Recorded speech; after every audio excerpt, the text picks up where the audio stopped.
Howdy ho, friends and foes, and welcome to Dads on Life, your weekly episodic show on parenting from a male perspective. I'm your host, Jay Miles, and with me, for the first time in a long time, I'm my co-host, Keith Bogan. Well, I'm here. What the heck? Good morning. Doug Hamadike, finally. Yay! Chad Holloway. Good morning. And Dave Dusenberry. How's it going, everybody? We've been putting this on hold for a while because I've been waiting for all five of us to be here, which, like, as I said, first time in a while. I'm glad we're all here. Glad everybody's in one piece to be here today. I wanted to bring up today, over the last few years, there has been a movement towards a change, several changes being made in the sexual education of children nationally. It is affecting some communities more than others. And obviously, a community in like Idaho is going to be having completely different issues than somewhere like Old Bridge or New York City or anywhere else in like rural areas, anywhere. It depends on the area you're in. So the topic here is comprehensive sexual education, which is a program of a generalized guideline of the sexual education at certain levels and certain grade levels where they have to hit an information standpoint. They have to know certain information at certain times in their child development years.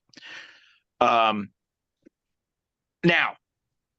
a few years ago, out came we'll call it a rhetoric of anti-CSE, anti-comprehensive sexual education.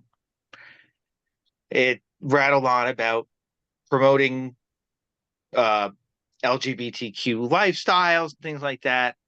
One of the things was, and this was a big sticking point for people, was the source of the information of the anti-CSE movement.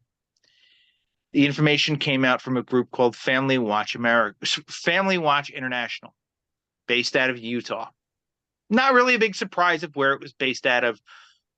What had quietly gone on is fact that on their missions in some communities in Africa, they were holding anti-LGBTQ training classes with some questionable motives of what they were actually doing to get this point across.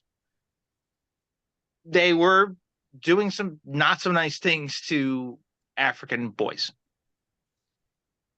And it's been a mess. And the SELU has them listed as a hate group. Wow. Family Watch International. So a lot to unpack, but start there. So, Doug, you clearly already have a point you want to make. Me? So we'll open it up with the new guy, so to speak. That's just cruel. Hey, don't call it a comeback. He's been here for years. Welcome back. Thanks.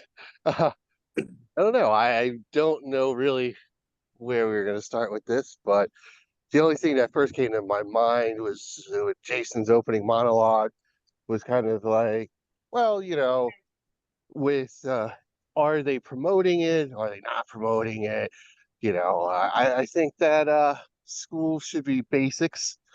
And if it has to do with sex ed, then they should be teaching, the science of it and how our bodies work and stuff like that. Mm-hmm. There's like different orientations and whatnot that, Mm-hmm. and I mean, I do wonder sometimes about maybe age appropriateness, but I am Mhm. not the person putting this together. So I just have to trust the people that have put it together, because I'm not going to argue on that, especially without looking into any of this. And I think that certain teachers, but you get this with any um, point of view, that we're all human, and of course, we all teach in different styles. I've led leadership roles, and sometimes being a good teacher has to deal with you leaving your own personal opinions at home. And are you going to find some teachers that are outside the box that you read in the headlines of the paper? Yeah. Does it Mhm. happen more often? Possibly, sure. Is there a lot of people doing exactly what they have to do? Yeah. Mhm. And I mean, there's always going to be controversy wherever you go. So it goes back to upbringing and what you're taught.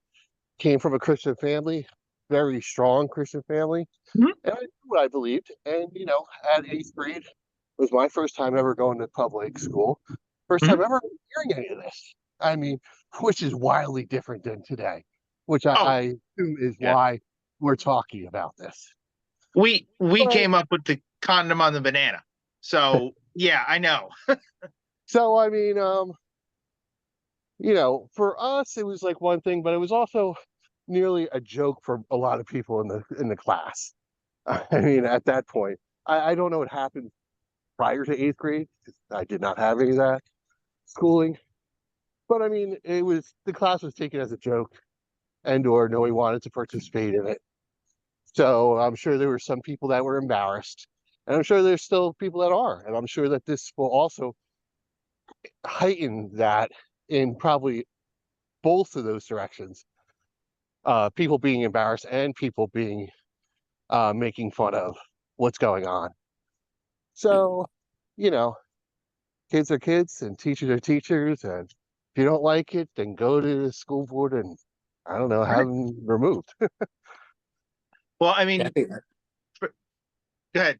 Go ahead, Jen. I was gonna say that that's some good points there, Doug. I think um, just how sex education has changed over the years. When I went through it, I think we had one thing for the boys, one thing for the girls, and they brought us together and they Yes. showed us the movie, and that was the extent of it. And that was, I think, in seventh or eighth grade, right? Right. Right. Yeah, pretty much. And the topics have changed, but they kept it really out of the teacher's hands. It was a video that they had shown, and the teacher really was kind of passive and just had to put it on and tell everybody not to laugh, right? Mm-hmm. And I Yep. think now, one of the things I did when I was in Miami is I did a lot of program evaluation research, and so we actually implemented a sex education curriculum for a pilot program in Dade County Public Schools. So it was comprehensive. It wasn't just a one shot deal. We did it. It was a section. I want to say was probably 8 weeks long Mm-hmm. in a health course. So imagine that back in the '90s, going in front of uh, the Tate County School Board, which is a very conservative district, and saying, "Oh yeah, we have this great thing. We're going to try to reduce, the risks of unwanted pregnancies, of Mm-hmm. STDs, HIV, and it's really all under the guise of HIV for the most part. Right. And we're Yep. going to use these penile models, which they accepted. Luckily, at the time, I was working with a mentor who was really good, and he presented it. So we had, I want to say, 8 classes in the schools, and a variety. They were randomly selected, and they implemented that, and it showed that it had great efficacy. It was called reducing the risk. I still remember that. It's probably, I'm sure Mm-hmm. it's either at the wayside now, but it was really the basics. But it was things, and I think it dealt less with sexual orientation and things like how to say no, how to Right. control your own sexuality, Hmm. how Right. if you decide to make that choice, kind of. I guess the base level was it's better to abstain, and if you've done it, you can have secondary abstinence, right? So don't do it again. But if you should choose to do it, here's how you protect yourself. And they discussed things like the condoms, how to put the condoms on, um, various manners. And I think it was really under the guise of how a woman can say no. And it's kind of the no means no kind of chapter, and then how to just back it up, what to do if that doesn't work, and those kinds of things. So it was really very effective and very good. But I think other than that, and that was a 10th grade program, but it Right. was very comprehensive. But from Mhm. my perspective, the other piece that goes along with that is that should be coupled with something that happens at home, right? Right. So for me, I started talking to Frankie when he was probably first grade, second grade, but it was age appropriate stuff, right? So your body's going to go through changes eventually, and he'd have questions or we'd talk about something. And it wasn't like a long drawn out thing. It was kind of a quick thing. Once he got a little older, Mhm. he didn't really want to talk about too much of it. He'd get embarrassed. But I said, hey, Right. listen, give me 5 minutes of your time. That's all we got. And I know this is embarrassing for you, but let's talk about it. And we talk about it. And I feel like he was very well educated, both between the school and what he learned at school and what he learned at home. So I think that's important to do. And the third point I want to make is something you brought up at the very beginning, Jason, is, the community differs, so when you're talking about, you know, an urban setting in the United Right. States versus a rural setting in the US versus another country, like you brought up the example of Africa, that's a Right. whole different ball game. And, obviously I'm in a, international relationship here. I'm married to a woman from another country, and their sex education is non-existent. And you know what? It shows in their statistics. There's high rates of STDs. There's Mhm. lots of out of wedlock and Right. young unplanned pregnancies. Mhm. And I talked to her about that a lot. If we could just do something to rein some of that in, because you don't need 14, 15-year-olds running around with kids. That's a Mhm. problem. Yeah. And Right. there, I think, and this came up on an outside conversation, but the age of consent in Colombia is 14. Wow. So there's a lot of countries like that. Yeah. Mhm. So that's where I am. I think it just needs to be comprehensive. It needs to be community based. So just because somebody's doing something in another area doesn't mean it needs to be forced upon somebody else. That's if they're not ready for it, they're not ready for it. Yeah. I was talking about something like this, similar to related to just general education principles, but it kind of applies here too. You have something like this topic is something that I would think the curriculum for a given school district or something really needs to be geared towards the community that it's being presented in. Because Right. each community, each district, each school, and the occupiers of said school, the principles, morals, and all that stuff can vary. I mean, there are some core scientific principles, obviously, that go along with this discussion that I think need to be part of general curriculum everywhere. But for the most part, how it's presented and how it's approached, whether you are a more liberal district or a more conservative district or a more moderate district or a more religious district, each of Mhm. those can have drastically different takes on how to present said information. Um, and I think one thing that you have is if you try to do a nationwide standardization of that particular topic, you're going to run into problems. Right. You're going to run into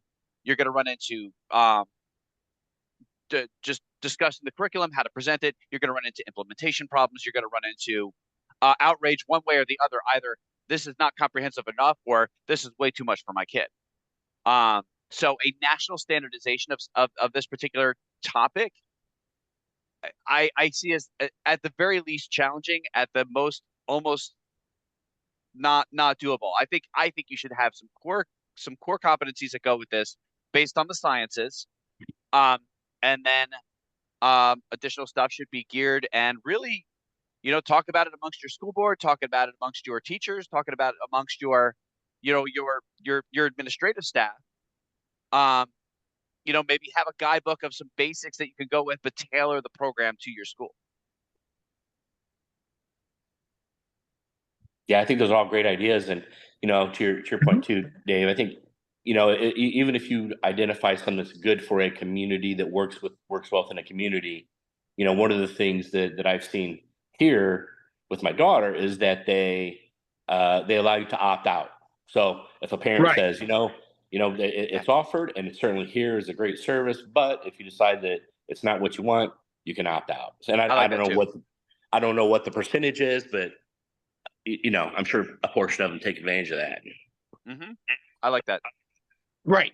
That's one thing that I know in a lot of communities there is the opt out, but you have some communities that are trying to have their school boards are trying to speak for the entire community, or certain groups of people are trying to force or get the school board to speak for the entire community and eliminate these programs completely, which I don't think is the best, maybe not necessarily the best answer either.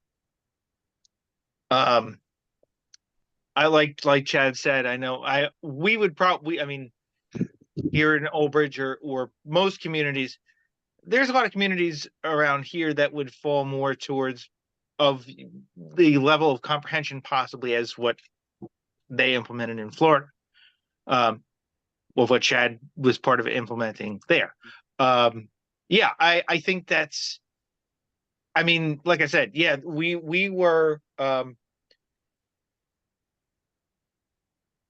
I don't remember middle school how it was handled. I can't remember. High school, I know it was all together. They didn't separate in high school. They don't separate in high school with us.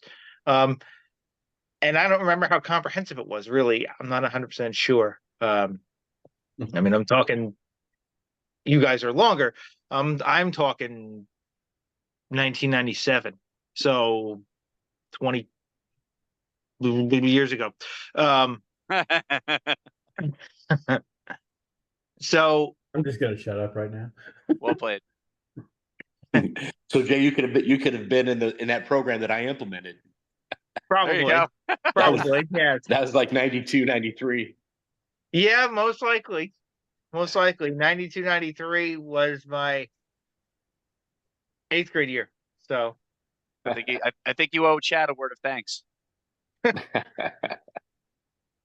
But you know, and not to lessen that part of the conversation, but and obviously my high school time was a little before your high school time. But if putting it mildly. they were teaching in schools today what they taught when I went to school, or even when a young lad like Jason went to school, none of this would be a topic. None of this would be a topic. And I'm going to say something that's going to be very inflammatory to some people, but there's a certain element of the conservative world that would say to you, well, back then boys were boys and girls were girls, and that was simple, which it was a lot more simple back then. I think what so many people are fighting against and don't want to have as part of their comprehensive sexual education is the fact that there's not two genders. The reality is there never was, but you have a whole conservative part of the world that believes that's all there is. Right. That everything that has been put into the program since, we'll call it when Jason was in high school, Sure. is not even real, it doesn't qualify as science, yada yada, and therefore it shouldn't be taught. The entire concept that we should be teaching the stuff that's based in science. Nobody agrees on what the science is. Yeah. We That's a have good a whole point. world, without getting into too much crap here, that literally can look at facts and not agree that they're facts. Right. This is why this subject is so inflammatory. Well, I look at comprehensive sexual education as, I think it would be a good idea to teach my 4th grader what's in the world, what's around them. I'm not trying to drag them down a particular path. I just want them to know what they're looking at when they see other people. And Right. you have a whole conservative side of the world that doesn't want to admit that a lot of that exists. And so it's very difficult to have that conversation. The other thing that sort of stuck with me as I was listening to you guys was, and Dave, I agree with you that it makes sense to do it based on the level of conservative or progressiveness of school district. but you could apply the same argument to any of the other very hot button topics in the world. And the one that kept screaming in my head was pro-life, pro-choice. Yep. And there's a lot of people who don't think that that should be a choice either one way or the other. It should be a national thing one way or the other. So again, that's how do you get to any kind of common ground at all? Yeah, I love the idea of leaving it up to the temperature of a particular community, but wow, you're going to be all over the map. And much like the other topic I just mentioned, it could result in people moving literally out of districts. Nobody even cares that there's an opt-out. They're just offended that it exists at times. Sure. Which Right. is absolutely preposterous. Mhm. And I agree.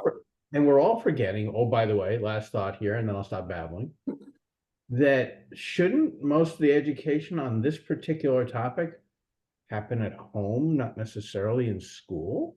Mhm. But parents don't want to take responsibility for teaching their Right. kids anything. Right. I've pontificated for 5 minutes. I shall relinquish the floor to the next eligible contributor. My biggest By, argument, by the way, how was Mary Magdalene as a health teacher?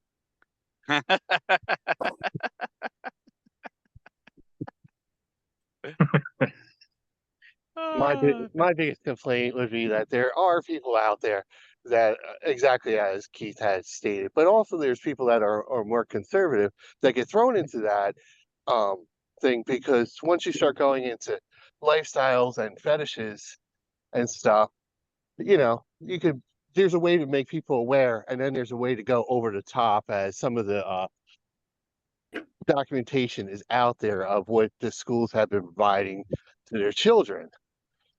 And I mean, some of them might be, young adults and whatnot, and still, I don't think is appropriate. You know, so that's where the real sticking point comes, is that that there's a difference between teaching kids about different whatever you want to say about different lifestyles and all, but once you go into certain kink fetishes, I think that's way over the top. Well, and I think, I think you don't want to get too specific, because it is, I mean, that is something that should be taught at home. I think if somebody wants to talk about that, but from my perspective, it needs to be generalized education. And thinking back on this curriculum, it was very generalized. It doesn't matter if it's a hetero couple or a gay couple. It works. I mean, saying no, I don't want to do that works. It doesn't matter who your partner is. Mhm. Protecting yourself works. Doesn't matter who your partner is. And so I don't know. I mean, but I agree. And I also don't think that we need to have a standardized curriculum throughout the United States. I mean, I think that's part of the beauty of our country, is that we are, a republic of 50 states, and within those 50 states, multiple communities.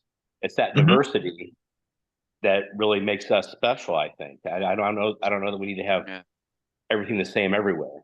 Well, the Right. challenge with that is where you run into. So the key thing, unfortunately, anytime you're talking about anything regarding schools, right, especially public schools, everything that's done at the public school level in every class has to have some sort of evaluating standard for the participants, because that's how schools measure whether or not they're getting their stuff across, right? Right. Maths, Englishes, sciences, very easy to figure out what those educational standard benchmarks need to be, and you need to have something that you can measure to see, is this doing what we need it to do? There's all like, and again, I will say, I'm not a huge fan of this. I think the more standardization you have in education, the less chance you have of innovation on the local level. Right. And I think that's a big frustration for teacher friends that I know, is there are ways that they want to be able to promote or teach a given subject that, if it falls outside of what's expected on standardization, it's not going to get approved. Mhm. So you can go heavy one way or the other. Right. But I think for this particular topic, you do, and again, maybe when it comes to whatever that baseline is you literally just do your core. This is what a man has, this is what a woman has. You know, Mhm. like you're as general as you can make it to cover the basics, and then allow the teachers to tailor their program to their communities, but not necessarily have those customizations be something that's measured as part of the effectiveness of the course. That's the tricky part. Well, maybe we shouldn't go down that rabbit hole of having what you have and stuff like that of after the entire Yeah, I friggin' mean, conversation that's been going on the last week.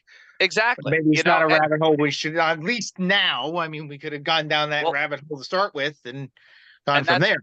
that's what makes this so challenging, right? So, um, you know, figuring out what those baseline things are, is a challenge. Like Keith said, you know, like sometimes we can't even agree on what facts are actually facts. You Right. know, it seems like anything regarding there's a lot of stuff that regarding biology and things like that that while factual, people take as subjective, and it's not necessarily the case, you know?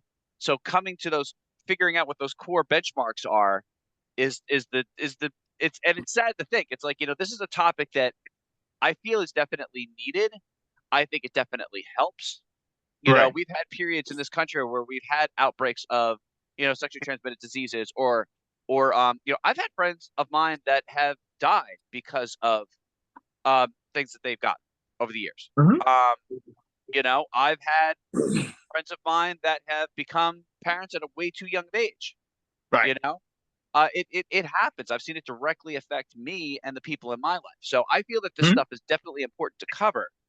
Right. Um, that it's so hard when you have such a widespread area of myriad beliefs on this thing, some of which are based in just blatant ignorance. But you know, that blatant ignorance could be a core component of a given community. Right. So to Doug's point, you know, like if you have a community that feels a certain way, that has a certain feeling on this, they and something runs against it and they are united in that, you're going to run into ugliness, even though outsiders feel it's necessary. People think, well, you're pushing my beliefs on my kids in the schools, and it's just a nightmare. Which goes back to why what I do is as my second job, on the borough council is know your school board Yeah. and know who you Mhm. vote in. Because you could have mile-long sessions of people coming in, shaking their hands at you and all. But at the end of the day, it comes down to your decision. And whoever's Mhm. on your school board is the people making those decisions. Yep. So they might just uh, go party line. They might just go, with the most people that screamed at them to appease them, because the people Mhm. that scream at them probably are people that do it all the time. Right. So they use their own intuition and stuff and decide what's best for the community. So, Well, as I think the last time you were here, Doug, we addressed in here in Old Bridge. Well, maybe thinking you know who you're voting for doesn't exactly work out to be who you're voting for sometimes. So, well, No. yeah. And they should be and exposed. Yeah. yes, yes. Now you brought up something, Doug, and it's something that I want to touch on quick. Um, you mentioned about certain teachers, how they teach certain ways, and Yeah. that maybe there's teachers that are outside of the box, so to speak.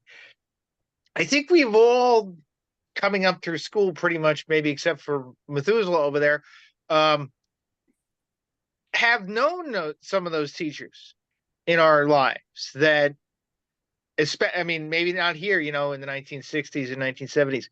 There were probably maybe maybe more of the teachers were like that than were not. Um, I mean, I would firmly believe that, even into the 90s, there were teachers. I mean, I know in our community, some of them are now, I mean, retired and or gone. I know in Old Bridge, there were a bunch that you knew, you looked at them and you knew who they were and what they were and what time period they came up in. It was the 1960s. So, Yep. and some of them were still partying like it was 1960s. So, yeah, I see your point and I get that. But um, as we know, as long as they're doing their job and they do their job correctly and well, they're, it's just dismissed when if they're not doing anything wrong or don't do anything wrong in their teaching careers, it's kind of just that's looked overlooked and should be to an extent overlooked because I mean being subversive is one thing, but somebody giving you shit because you're a hippie as a teacher, not such a maybe not the best thing. Like I said, like today's education, it's all about measurables, right? Right. There used to be a lot more freedom for teachers to be able to present information in a way that worked for them Mhm. or catered to how they wanted to get the information across. Today, um, everything is freaking standardized because you have to abide by certain, you know, uh, given standards pushed down to you. Otherwise, your schools don't get funding. Mhm. And you have to say, well, you have to meet these numbers according to these criteria, or you don't get funding because we see your teaching approach as inefficient or not working. Which I have a problem with some of that. I when you remove because teaching new information, I was saying to my kids, like the number one thing I think you get out of school is you learn how to learn, right?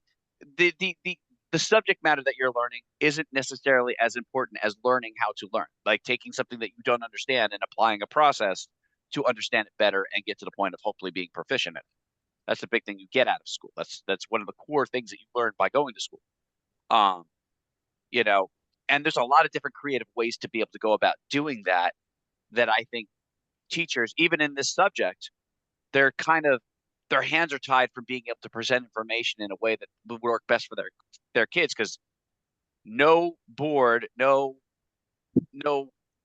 outside agency is going to know more about the best way to approach a subject to a given group of kids than the one who's leading that group of kids and is there every day.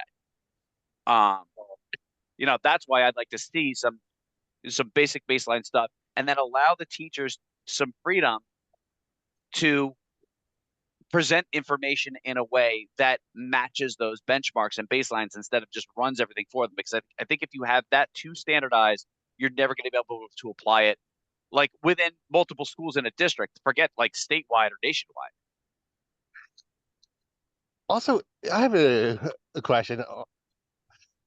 Uh, how many of these schools? Well, it's probably impossible to measure, but how many of these schools actually have qualified teachers to teach health as well? I mean, I remember we didn't have enough, and I mean, sometimes you get, a history teacher or something, and you're like, It was always the gym teacher for us, and they never knew what the Yeah. hell they were talking about. Yeah. Yeah, that is true. I wonder if Um, nowadays if there are like enough health teachers. I mean, God, there's enough people out there, so. But yeah, You make more money in the healthcare industry than you do teaching health in school.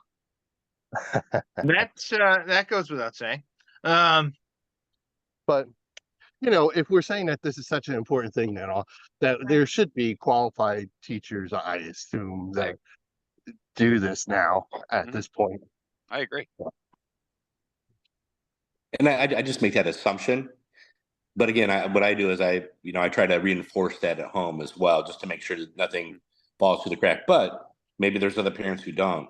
And the other thought I had earlier was that perhaps it might be good for school districts to talk to parents about mhm. how to educate kids and come up with some different things because as a school district we appreciate how important this is.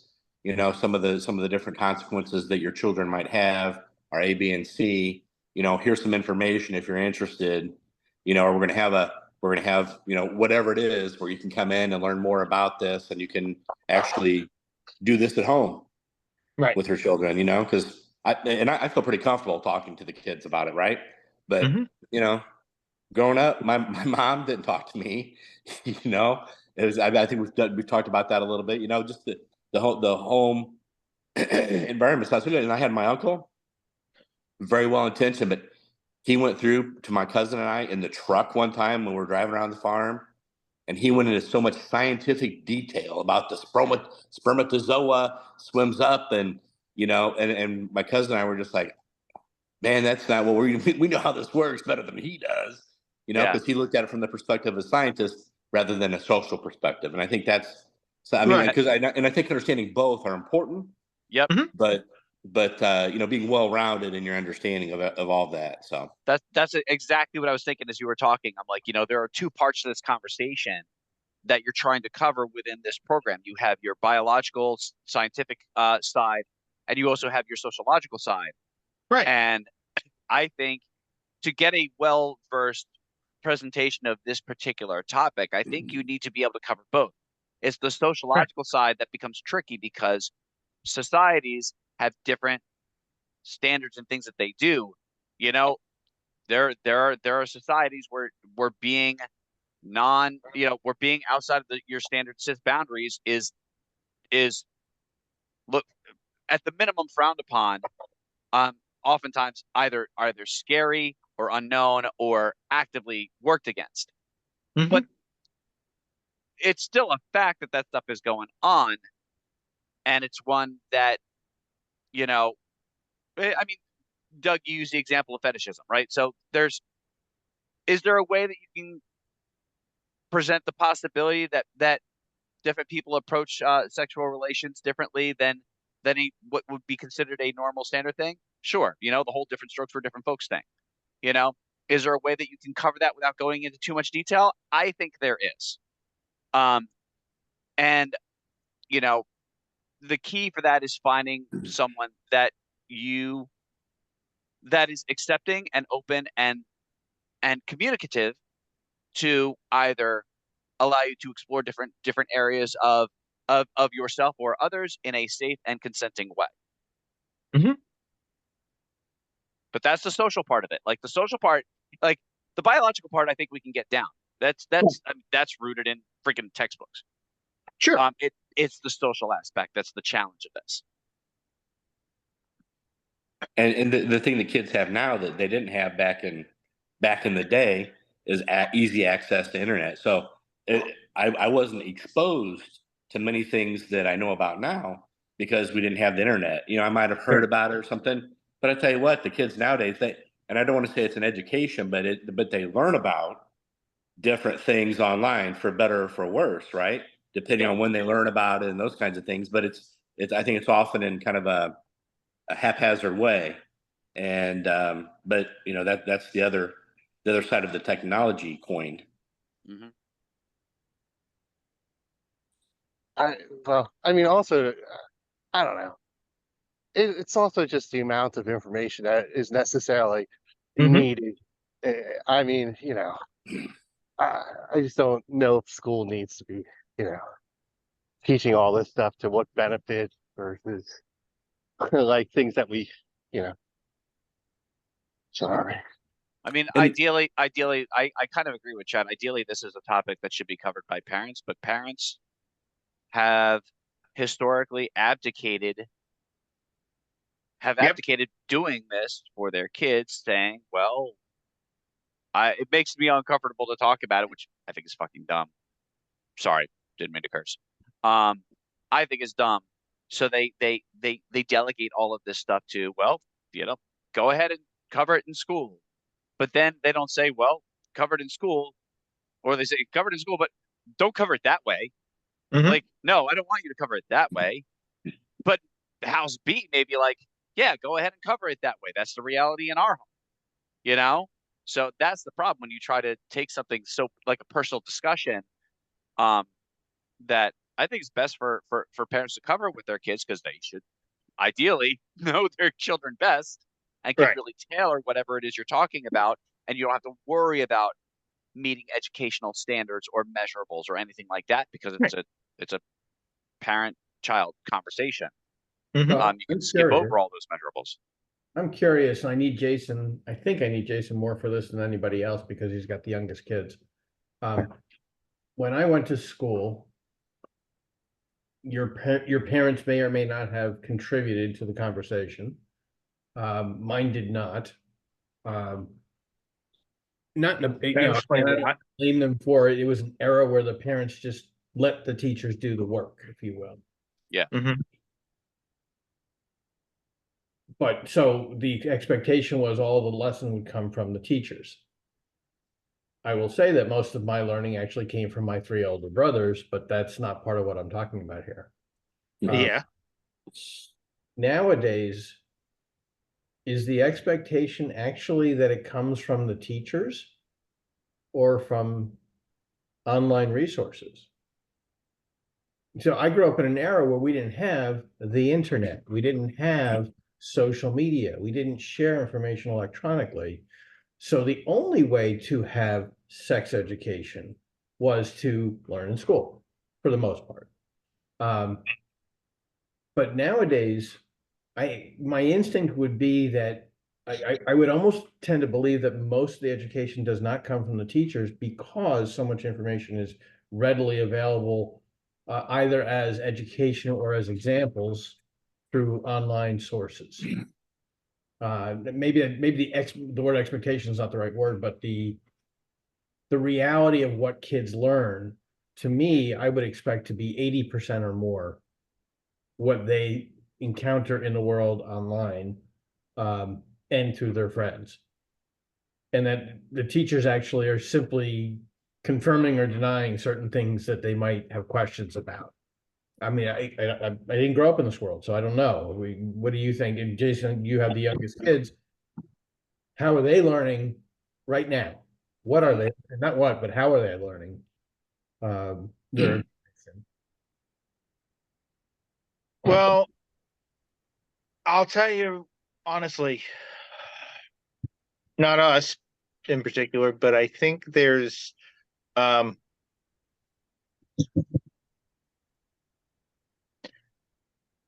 I think there's certain kids in this day and age who can teach their parents a thing or two about this topic and about a lot of things, if I'm being completely honest with you. I don't want to go into a diatribe here, but I'm gonna. Um, Kids these days can teach us all a lot about a lot of things, like I said. Um, some of it is compassion, some of it is understanding, some of it is actually knowing your subjects about certain things going on in society. We're learning through our children at times, at least some people are, and that's not necessarily a good thing because these parents should know some of this shit and they don't. There's a serious lack of understanding and compassion in this country, in this world right now, if I'm being completely honest.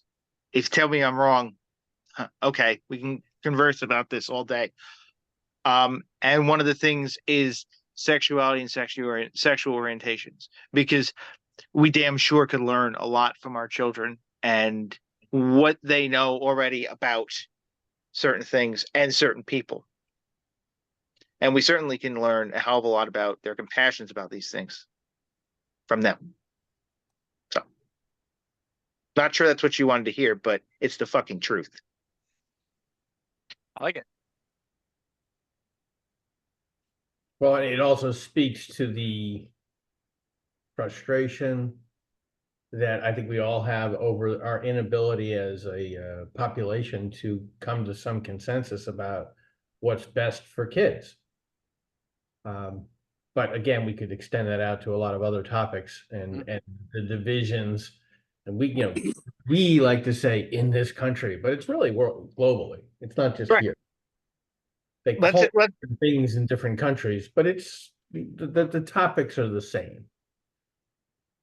let's extend it out quickly to something that we've seen argued a great at a great length the last couple of days, and it's kind of a silly fucking argument to be having,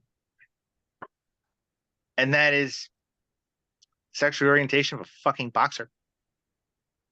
a fucking boxer. We're arguing over whether a boxer in the Olympics is a female or not. Kind of fucking silly to be arguing over the Olympics like that.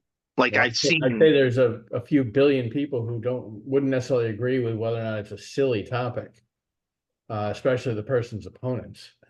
So that's a rough one. I don't know if you can dismiss it out of hand like that and call it silly. I'm not saying I one way or the other. I'm simply saying, wow, you have a lot of people who have a problem with this. Well, and I think now that this has unfolded a little more, it sounds like somebody in the media jumped the gun and started calling her transgender. That's not a transition. For a transition, No, it wasn't somebody in the media that actually started it. It was Logan Paul. That was one of the biggest reasons that this whole fucking thing started. I don't know, it Logan was the media fucking too. Paul. I think he was a latecomer. I think so too. He was I think might so have been too. the loudest, but he was But a he's latecomer. the biggest reason that that came to light, honestly. Well, I mean, certainly there have been some. I read it in Forbes, like I said. I saw it on CNN. I mean, before Logan. So if major news outlets are putting that out there, and then they changed their tune, it was out there. Yeah, The power of the I think internet. there are some voices out there that have amplified that message. I think, but I think initially it was put out by some people based on that boxers and the clip you shared on Facebook. It wasn't like I thought the boxer from Algeria looked pretty decent compared to her opponent, but the opponent from Italy, she just got her butt kicked. She looked unprepared out of the so Did you see? and they I'm just took gonna. her words from Italy and said, "Oh, he hit me harder than or she hit me harder than that, and it's a transfer or whatever whatever was said," and that just blew up. But when I see the video, I think that looks like somebody who's a bad boxer getting their butt kicked. Exactly. And It didn't even look like it was that hard. I mean, no. I'm sure it was harder than we think, but it definitely did not. And we're also talking about a woman who's got a career record of 37-9. She's basically a journeywoman fighter in the amateur ranks. So she's not exactly. It's not exactly a female Mike Tyson we're talking about here. But the other thing with her record is also her 5 disqualifications that just compounded the issue for not explaining any of them. That was like a whole other thing. It's also, and I think that is that there are a lot of questions that were unresolved, and that left questions in everybody's mind. About because you know why? Because the internet is impatient, right? They say a lie will spread around the world 20 times over before people take the time to consider what the truth is, and that's exactly what happened here. Somebody said something offhand, reactionary, not based in fact. That got picked up by somebody else. It got clicks. So they're like, well, this is getting clicks. We're going to spread this around and send this around, get people all up in a tizzy about stuff because that means you're getting clicks, and that's good for freaking business. And then a few days goes by, and they're like, no. And what are you talking about? This is an actual woman. Like, but the Olympics. But by that time, the cat's out of the bag, and people react. People are still freaking reacting about it to this day. People that I know, and it's like because they see this lie in their trusted resources or their circle, somebody's spreading this stuff around. They're like, well, I'm going to take that as gossip and not actually look it up myself because I'm a goddamn sheep. But the Olympics should have got ahead of it. I mean, the Olympics should have got ahead of it. They already knew that about the whole rule thing that Jason had sent, like months ago. The rules that they were using were like an older set of rules. No. The reason she was suspended was a different organization that is run by communist Russia. It is their test that she failed. Nothing to do with the Olympics, and the Olympics has run away from the IBA for the last 10 years. No, but the Olympics knew that the rules had changed from what they used previously, and they should have foresaw something like this coming up.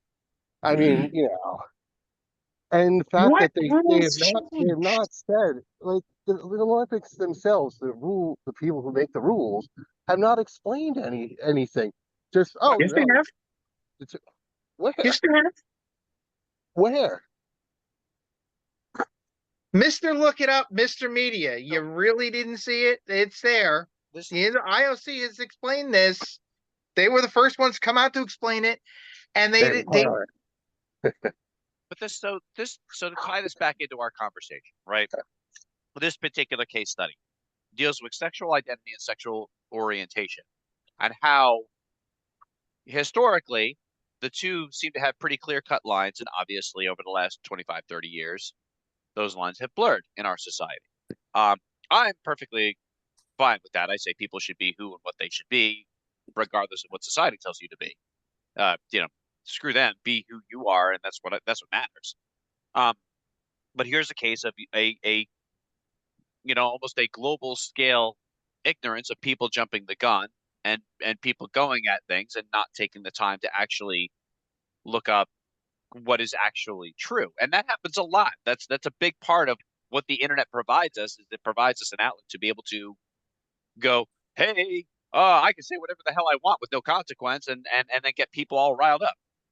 The goal of a course of with CSE is to hopefully get across to the generations that are coming up that there are variables here now that were never discussed before in society because it wasn't talked about. We, older generation, we were ignorant of that stuff, or we chose to be ignorant of that stuff. You want to get across to these younger generations that there are nuances and there are layers to this that, over the last 30 years plus are coming to light and will continue to germinate. You're going to have people that are going to be scared of that. That's the reality of it, because that fear and that anger is what triggered this whole media storm over this boxer. I personally think, like you, Jay, I personally think it's ridiculous, but I also know that, you can't. Ignorance is what it's going to be. The only cure for ignorance is education. Right. Why wasn't my biggest question is, if it's such a big deal now, why wasn't it such a big deal when she competed in 2021? Which, yes, it was 2021 because the Olympics didn't happen in 2020. But why wasn't it a big deal then? Because the internet has the memory of a pea. That's why, literally. Nobody remembers 2021. It's like, headlines are gone within a few days. The next outrage du jour is always coming up to bat. People don't remember 2021. They don't care. All they want is to see something in front of them and react. They don't want to think. Right. But I would say this even reinforced a little bit what we were talking about earlier too, with where do the kids get their information? The internet, okay? And the internet has a topic of the day, and it also can have lots of information. I guess my question, Dave, is, you say, well, why didn't they go to the source to read and educate themselves? Well, for me, I have a tough time trusting anything I read on the internet, right? And can you tell me? Can you boil it down? If you've gone to the source, what is the issue then with her? The things I've heard are it's XY chromosome, and she produces more testosterone. Right. Yes. But So everything else. I think absolutely you can. So one of the big things that I talk about with my kids, right? Fully aware with what I do internet stuff as part of my job. There is a way to perform critical analysis on whatever it is that you are being presented. I tell this to my kids all the time. If you're being presented something that's designed to get an emotional reaction out of you, stop, slow down, question what it is that they're trying to make you think, dig into it, look for source documentation and materials to vet the information that you're being presented. I say that, my kids will tell you, I say that ad nauseum, because that's the way that you fight shit like this. Right. That's the way that you fight people just try to get somebody riled up. That's the way that you put the pause on the outrage, and you say, what the heck's going on? There's a I've done this with I've had a few case examples. Now, one of my kids is a little bit more susceptible to this than the others, but they're all susceptible to a point. I mean, hell, even I am. Like, it takes time. You have to slow down and understand that what's being presented to you is from somebody's point of view, and how they present it doesn't necessarily have to. People don't want to present something that runs counter to the way that they feel. They only want to include the stuff that's relevant to what they're trying to make you feel. They're not going to include all the information to counter that. So it's the responsibility of the reader or the consumer to get both sides and find where the factual information is and base your opinion on that, not what somebody tells you to think. But still, even with this, I find it difficult. I mean, I can see how people get others wound up, but I still don't know that we have access to her medical tests or that somebody, an official, has put out her. Those are the facts from my perspective. Mhm. Whatever her doctor would say or whatever those test results would show, but those aren't available. So all we still have is speculation and people saying, oh yeah, it's X, Y, and this. So, and it's just that's why everything is suspect. And the reason that they're doing that is because, to put it bluntly, she looks like a man. People are using their eyes and making their judgments based on that. That's why they say that she's a man, because they think that she looks like a man. And Well, people can look all kinds of ways. That's like literally a jump to judgment on that. My stance is, if you're fighting as a female and you're fighting an Olympic event as a female, my go-to assumption would be that you are indeed female. Now, maybe that's revolutionary these days, but I mean, there are the whole boards that decide these competitions and put these things together that have stringent standards on who can compete, who can do what. I'm not going to just say, oh, well, clearly that's a guy from the way that they look. And no, that's ignorance for me. But still, that still leaves unresolved. Where do we go for the source of truth? That's where the source of the lie comes from, and deceit, right? But where's the source of truth for this? And I don't think that one exists. I don't know that one will exist. I would say the burden of proof. I would say the burden of proof to prove something other than the standard would be on the lie. Prove that she's a guy. right. Right. It's interesting. I have I'm one of the few humans left on the planet who knows almost nothing about this topic. So Mhm. while you guys have been talking, I've been scanning various sources Mhm. in the background.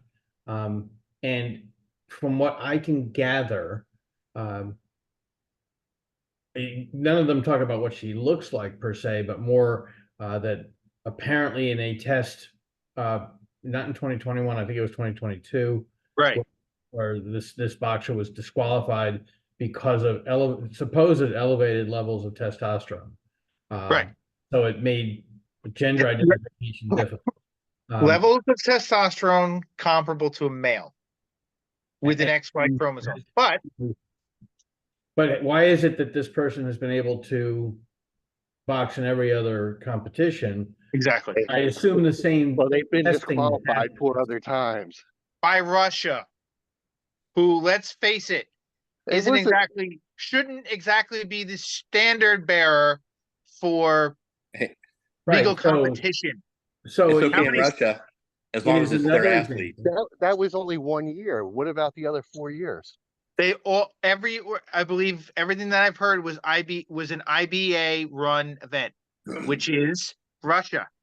The group not run in Russia, the IBA, which now the Olympics and all these other organizations are running from, is Russian based. But Do they're these running organizations because of a financial issue. do these Not because of organizations the publish standard. their testing criteria to Not evaluate because against of each the other? standard. They're One at a running time. them for like can't hear other Doug. reasons. Right? Sorry, Doug, They're I was running- talking over you. Oh, I don't care. I can't hear him. That's what I'm saying. Come No, close like- to the phone, Doug.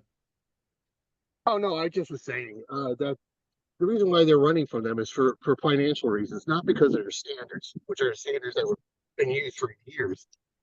So I mean, you could blame them for financial purposes and miscomings of their organization, but it didn't deal with anything that came from their standards of boxing. Their standards of testing is the issue. But that's not what it says. What they are found, why people are running away from them. Well, I think more to the point here, I think you were absolutely right, Jason. It's not a direct tie to CSE, but the same mental gymnastics go into this that went into the controversy over CSE. Mhm. Look, in this group, the 5 of us have some varying social and political viewpoints. Yep. We are not all on the same page, but I think we represent different sides of moderate thinking, if you will. Some of us are more right, some of us are more left, but there are no radicals in this group. When the Russian group, whoever it was, decided to disqualify this person, it represented more of a radical thinking. And then you had radical thinkers pick up on that and run with it and make it into a social media firestorm, which is why it's getting any attention at all. Mhm. If you look very closely at the two leading screaming voices about this, and again, I'm going to wander into politics I'm sure.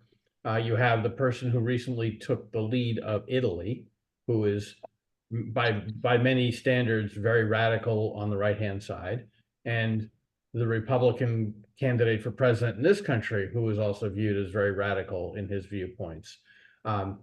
You have the people who could have a discussion and debate this one way or another, who are moderate on one side or the other of the aisle, aren't the ones screaming here. They're not there's no screaming about it. If you want to have the conversation, great, but I think most people are actually of the person was born a woman, this person has a passport that is a woman, this person has always been a woman, only one test, which is suspicious at best, said otherwise. Yep. Most people are perfectly fine with what's going on. This is what damages the ability for the conversation about CSE to exist, because not because of most, the 80% in, who are more moderate, but the 10% on each side of the world who are so radical, and they're the biggest screamers. And they're the ones who get the most attention because they scream the loudest. Mhm. Yep.